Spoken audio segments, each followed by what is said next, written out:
Welcome to the League of XCOM, Season 3, Episode 6, Operation Dark Calm. If you guys are wondering why there was no video yesterday, well, it's because I picked up the slingshot. And if you're wondering whether I think it's a good deal or not, let's just say it includes hats. And that's the only reason I bought it for. I will say though that the first mission of the slingshot DLC does take the place of the first council mission, which can make it easier on an Ironman Impossible, as it actually allows you to bypass bomb disposal mission, so you don't have to worry about that. It also gives you 200 space bucks, 2 scientists, 2 engineers, and it gives you a lieutenant heavy, so it sets you off pretty well. As for the hats, well, they're simply amazing, and they added a couple more armor skins too. I've gotten all the way up to Titan on my Impossible playthrough with the Slingshot DLC, and I must say the newer armor sets look pretty badass. So with that, let's head into the mission. For today's pro tip, we'll be talking about the PC version. I'm not sure if you can do this on console, but I just found out if you move your guys, quickly hit tab, and move another guy, quickly hit tab, you could actually have like 3 guys running at the same time, and that can actually save a couple minutes of your time as you don't have to watch them run. And on something like a UFO mission where you're just having everybody follow the leader, it can save you like 3 minutes maybe on the mission. You may remember this mission from Season 2. Yeah, that didn't go too well for us, so we're going to try something different. I know not to make the same mistake again of putting my guy on the other side of that bus stop, and instead of going to the right, we're going to try the left approach this time.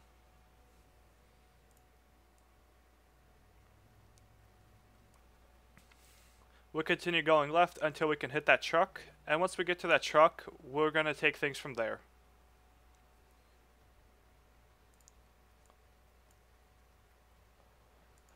The last person I move up to the truck is Sivert, and she somehow spots some sectoids. They don't activate, or that's what I thought, until they start moving. It never actually even showed me the activation screen. I don't even know where the other one is, and they never moved from what I can tell. So they move up and shoot us. I wasn't expecting them to activate, and this didn't actually occur to me till after they move. It's kind of a weird bug, and actually on my most recent playthrough, the current one I'm doing with the Slingshot DLC, I noticed that there was 2 sectoids that didn't activate on this exact same mission. So maybe it's a map thing where it just happens. But in any case, we're going to have NASA's take him out. At this time, I wasn't sure if there was 2 sectoids.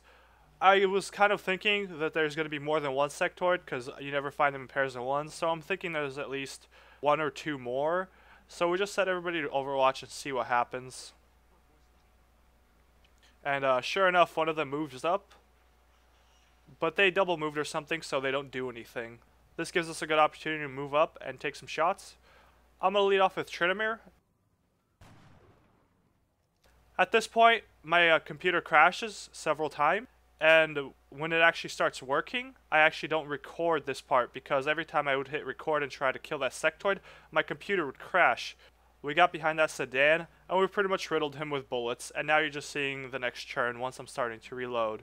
I'm sorry about this, guys, but for some reason, my computer just kept crashing every time I killed him while recording. Anyways, sorry about that. I'm gonna move up Twisted Fate. I don't see anybody, but I can hear some guys out there, and I'm taking low cover, so I decide to hunker down.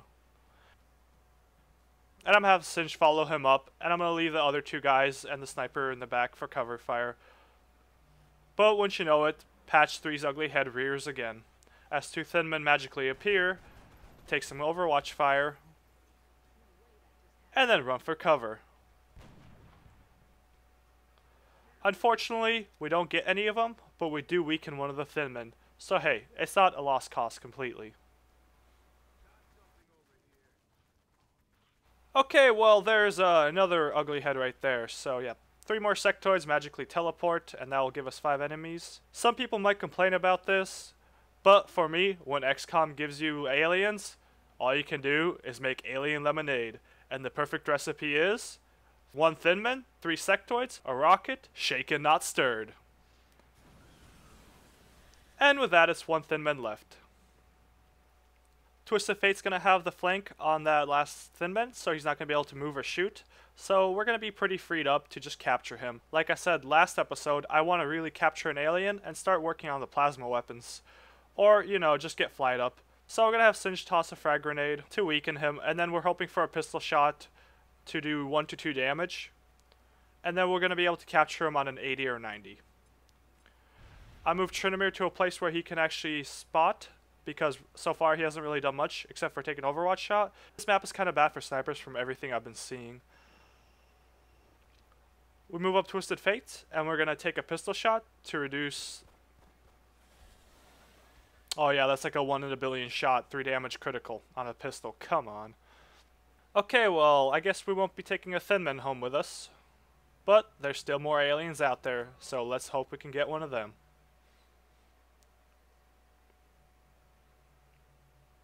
We continue to move everybody up as we get ready. And it's a group of floaters, which is actually better than a Thin Man because getting armor is pretty good. But the skeleton armor is actually a lot better than the carapace. The 10 defense you get behind full cover basically makes them miss like a third more. And that's really valuable, and it's a lot better than that 1 extra health you get from the carapace armor. And with a floater, we can pretty much bypass carapace armor. So we're going to take out 2 of them and try to capture the third. I lead off with Trinamir to see if I can get a headshot. And I'm going to move up Singe for a flank next turn. Twisted Fate's going to hunker down because he's in medium cover.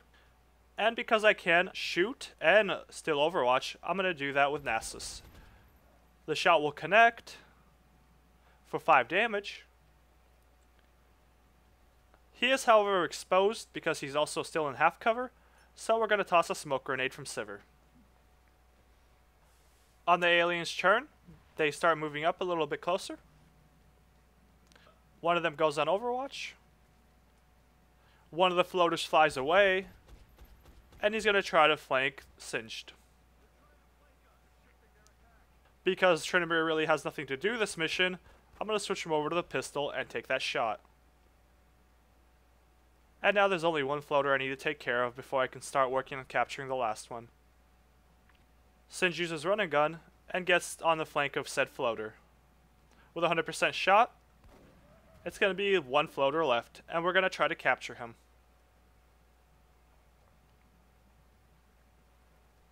Twisted Fate will use run and gun, and I'm going to put him on Overwatch, but I forget about 1 key feature. Luckily for me, it misses. I'm going to put Singe on Overwatch so that floater can't do anything. I'm going to start whittling him down this turn. I'm going to have Sivir take a pistol shot at him. And next turn also take a pistol shot at him. And then hopefully I'll be able to capture him with Twisted Fate. But for some reason, a 1 in 100 chance, they'll actually do stuff sometimes. And I don't know why that this happens. I've seriously done this to like 6 different guys. And they haven't done anything. Twisted Fate's going to get shot, he's going to panic, and he's going to kill our prisoner. What can you do, I guess?